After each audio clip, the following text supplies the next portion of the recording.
Nobel பரிசு கொடுக்கப்பட வேண்டிய கருத்து. அந்த வார்த்தையை திரும்ப பெற்றுக்கொள்கிறேன். புண்படுத்தக்கூடிய நோக்கம் எனக்கு இல்லை. திருமாவளவன் கிட்ட மன்னிப்பு கேட்ட வைகோ. அப்படி என்ன பேசினாரு வைகோ? விரிவாக பார்க்கலாம் இந்த தொகுப்பில்.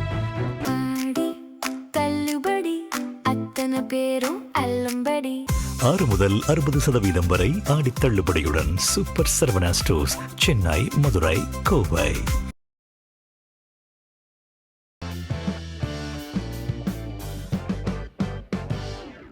ரெண்டு நாளுக்கு முன்னாடி தூத்துக்குடி மாவட்டம் கழுகுமலைக்கு பக்கத்துல இருக்கக்கூடிய சத்திரப்பட்டி கிராமத்துல செய்தியாளர்களை சந்திச்சு பேசியிருந்தாரு மதிமுக உடைய பொதுச் செயலாளர் வைகோ. அப்ப அவர் என்ன பேசினார்னா, முதலமைச்சர் விஜய் கரூருக்கு போகக்கூடாது, பேசக்கூடாதுன்னு உச்ச நீதிமன்றத்துக்கு திமுக போச்சு, ஆனா கோர்ட்டு சாட்டை அடி கொடுத்திருக்குது அப்படின்னு சொன்னார். அது மட்டும் இல்லாம தாவேக கூட்டணியில இருந்தாலும் திமுக கூட கூட்டணியிலையும் நட்புலையும் தொடர்றோம் அப்படின்னு திருமாவளவன் சொன்னதுக்கு அவருக்கு நோபல் பரிசு தரணும் அப்படின்னு திருமாவளவனை விமர்சனம் பண்ணியிருந்தாரு வைகோ. நோபல் பரிசு கொடுக்கப்பட வேண்டிய கருத்து. ஸ்டாலினோட கருத்து பங்கேற்பு நாங்க தொடர்ந்து இருந்து கொண்டிருந்து தொழிற்சங்க கருத்தை பதிவு செஞ்சிருக்கோம். இதை பற்றி உங்க நிலைப்பாடு? நோபல் பரிசு கொடுக்கப்பட வேண்டிய கருத்து. அதன் பிறகு அரியலூர்ல திருமாவளவன் செய்தியாளர்களை சந்திச்ச போது வைகோவுடைய நோபல் பரிசு குறித்து கேள்வி எழுப்பினாங்க. அப்ப அவரு, வைகோ அவர்கள் எனக்கு நோபல் பரிசுக்காக பரிந்துரை செஞ்சதுக்காக ரொம்ப நன்றி, பரிசு கிடைச்சாலும் அவருக்கு ரொம்ப நன்றி அப்படின்னு சொல்லியிருந்தாரு திருமாவளவன். அவருடைய பரிந்துரைக்கு நன்றி. நோபல் பரிசு கிடைத்தால் அவருக்கு நன்றி. இந்த நிலையில மறுபடியும் நேத்து செய்தியாளர்கள் சந்திப்பின் போது பேசின வைகோ, திருமாவளவனுக்கு நோபல் பரிசு அப்படின்னு சொன்னது அவருடைய மனசை புண்படுத்தி இருந்தா வருத்தத்தை தெரிவிச்சுக்கிறேன் அப்படின்னும், திருமாவளவனை புண்படுத்தக்கூடிய நோக்கம் எனக்கு கிடையாது, நான் சொன்ன வார்த்தையை திரும்ப பெற்றுக்கொள்கிறேன் அப்படின்னு பேசினார்.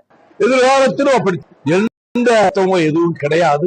நான் சொன்னதற்காக அவர் மனம் புண்பட்டிருக்குமானால் நான் அந்த சொற்களை திரும்ப பெற்றுக்கொள்கிறேன்.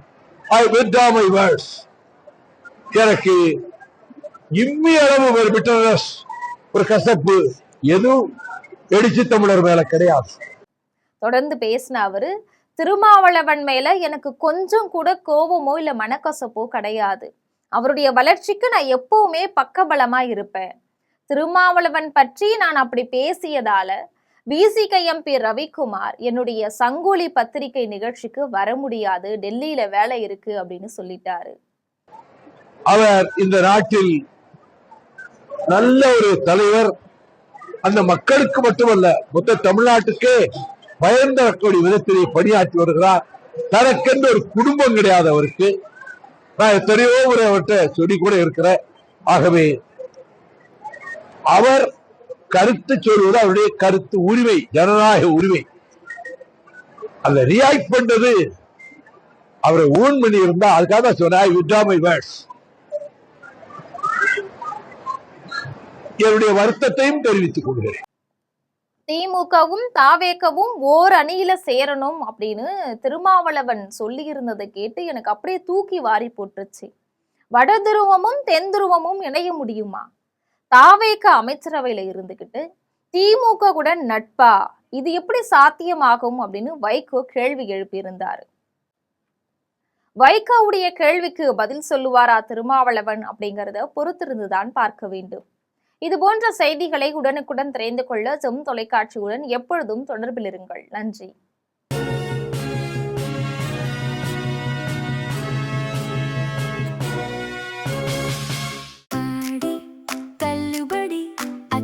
பேரும் அல்லம்படி 6 முதல் 60% வரை ஆடி தள்ளுபடியுடன் சூப்பர் சரவணா ஸ்டோர்ஸ், சென்னை, மதுரை, கோவை.